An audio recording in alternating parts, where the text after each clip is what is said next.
Right, today we're in the London Borough of Hammersmith and Fulham with Janet here. Now Hammersmith and Fulham have a recycling rate of 27.2%, which is quite low. Anyway, Janet, tell me what Hammersmith take from your home. Well, they take our general garbage, and they take our recyclable stuff. Yes. And so this is that's your landfill, okay? This is our landfill, and this is our recycling. And they give you these nice bins. And in in addition, I do this. It's not. I don't know what anybody else does. Okay. But I recycle all my, my kitchen waste. Yes. Raw vegetables, coffee grounds, tea bags. Okay. So Hammersmith and Fulham didn't give you this compost bin? No, we bought this at Lidl, and I don't have shares in Lidl. and I put my kitchen waste in there, and then in the summer I think the grass cuttings go in there as well. And it's a particular kind of bag, because most people say don't put plastic into compost, but this isn't plastic. This isn't plastic, although it looks like it. Yeah. It's a very thin bag made from corn flour, and it biodegrades itself. Yes. Yeah. And this is just under your kitchen counter.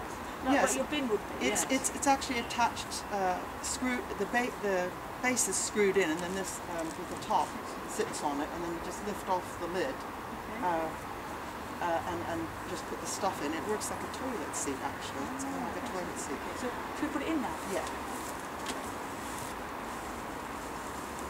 This is a couple of weeks worth, and it can get very heavy. Yeah. But you were saying that also the moisture evaporates, so it gets... Yeah, because it... Do you want to come and film in here?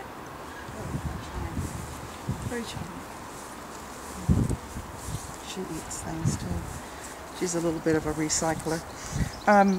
Yeah, the bag, the way it's suspended from this sort of arrangement, and then over the 2 weeks or so that it lasts, the moist content dries out, like orange rinds, grapefruit, and tea bags and all that. It kind of dries out, so it can get quite heavy. I have to be careful that it doesn't get too heavy, or it will actually burst. That's why I brought it out. That's excellent. Okay. Excellent. You're going to say.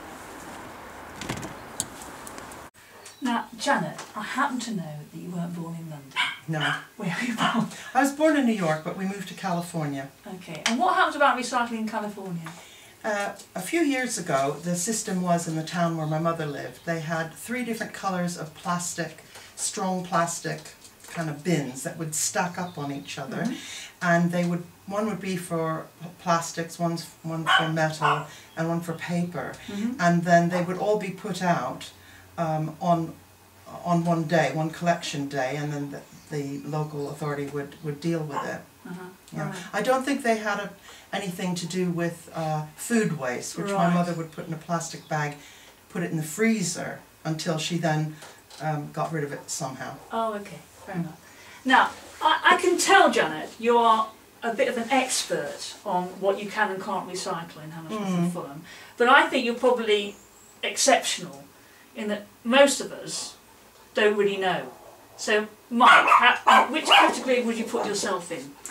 Although Janet and I went along to a recycling shindig, and we had to take our bag of rubbish, a typical orange bag of rubbish, along, and then wade through it to see what really was recyclable and what wasn't. And so the idea of a cigarette might have been it wasn't paper.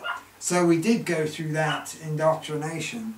But the trouble I have with now, that we give them numbers for plastic, but one, you've got to be able to read them with a microscope, and 2, you've got to decide, if you can't read them, which bag they go into. So it's hard to know whether, am I stupid? Am I the only one taking this seriously? I think they've just made it so completely complicated. Why can't something have a tick or a cross on it? If all the local authorities would have a similar system, because why is it in one borough you send something to landfill, and the next borough they want it from you? It just does seem Some of this labelling though is down to the manufacturers. It's too tiny. And they don't have their compliance, do they? Do councils? No. And I mean, Ealing does, different, it does the California way with different, and they're right next door to us. Okay. And you have to wonder, perhaps, when it actually comes to it, get it in there, Ralph, we've got to go home early. Yeah, okay, fair enough. Yeah. So you've got excellent figures here for the orange bag, which is the recycling, or your recycling is 7.9 kilograms. Your home composting, which is you've got an excellent system because it's so easy for you to use. I can tell. Does the whole family put the food waste there? Pretty much, yeah. Yes, okay. Occasionally I have to retrieve orange peelings from the general waste and put them in, if they're on the top and I can see it's a mistake. Okay, residual waste which goes to landfill, 6.5 grams. So your total, 8.2 grams. So your recycling rate is 64%, which if you look at Hammersmith and Fulham, here, their rate is down there, and that's you, I mean, miles ahead of everybody else. So, congratulations and thank you very much for having me today. Thank you.